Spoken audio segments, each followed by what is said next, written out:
Well, Doctor Who is quite a good series. I guess I've seen some of the earlier ones. Um,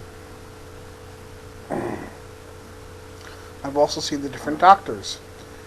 And the U.S. Tom Baker made as one of the Doctor Who's made the show popular here. Um, and I met one of the guy who came after Baker, I forget his name. He also did All Creatures Great and Small. I met him at a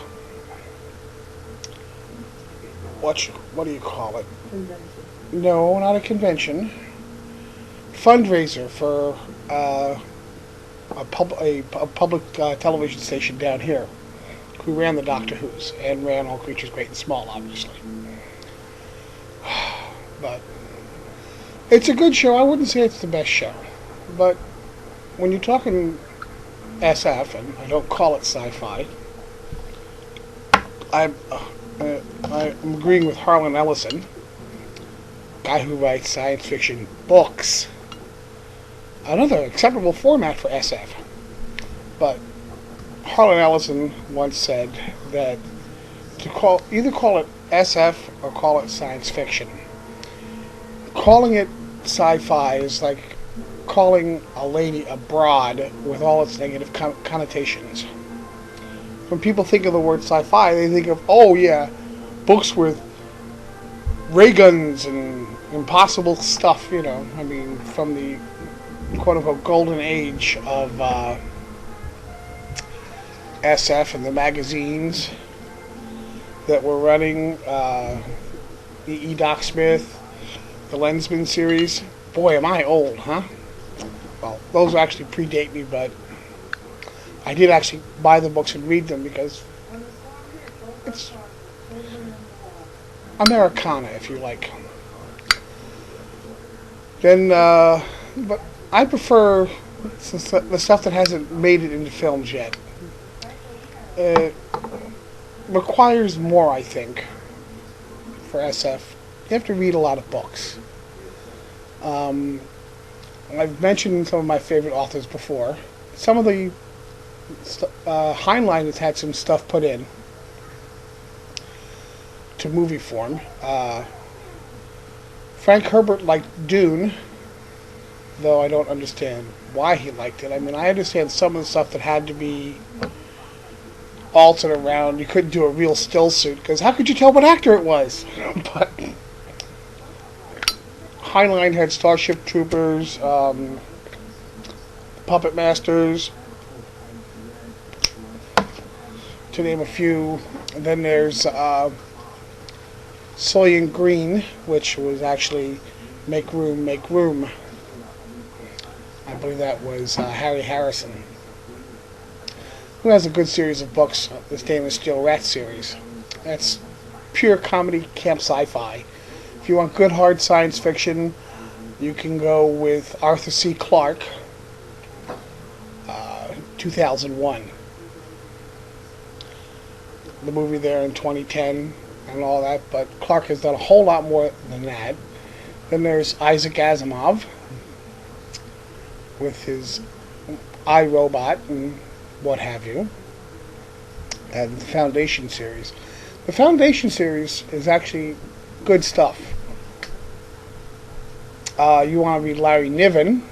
Larry Niven has a interesting possible future. And today's good science fiction is based in science fact. And it does have good stories to go with it too.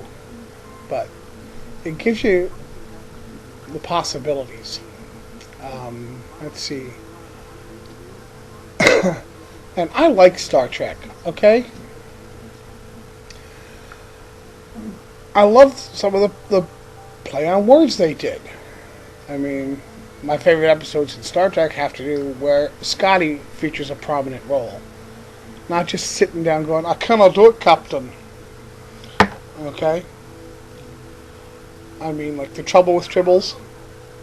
That was a good one. And the Kelvins. You have to see the full episode, though, because Scotty G only gets edited out for commercials. But it's worth seeing those original episodes. Then you have...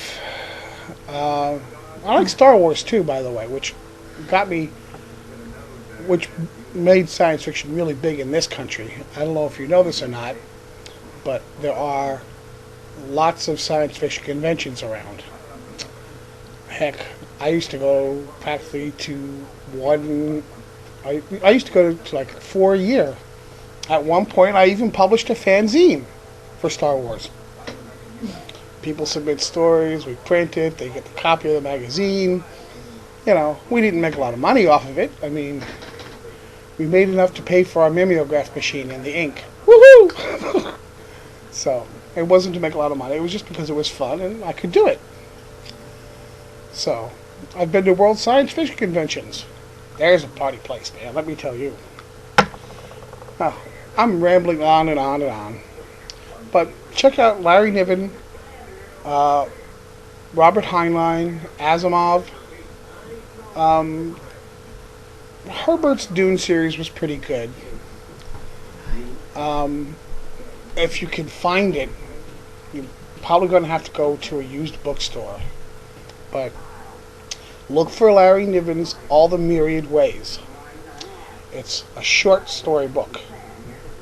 Hard to find, nothing but short stories, but it has a great little story in there called Man of Steel, Woman of Kleenex. Let's look at physiology and what would happen if Superman actually tried to get down with Lois Lane. It's fun. It's fun reading. So, well, and I like Andromeda too. You didn't mention that one at all, I don't believe. Doctor Who is good, but I didn't care for much after Baker. I mean, it got too much into the look at the neat effects we can do, and I'm not interested in that. But that's probably why I read a lot of books, which are all in the 2 crates of books I have now are in storage. I reduced from 4,000 books to maybe 60. I miss my books. But, yes, I still read. SF is not just the film and TV media. There's far more to it than that. So, well, they have my opinion. Have an adequate day.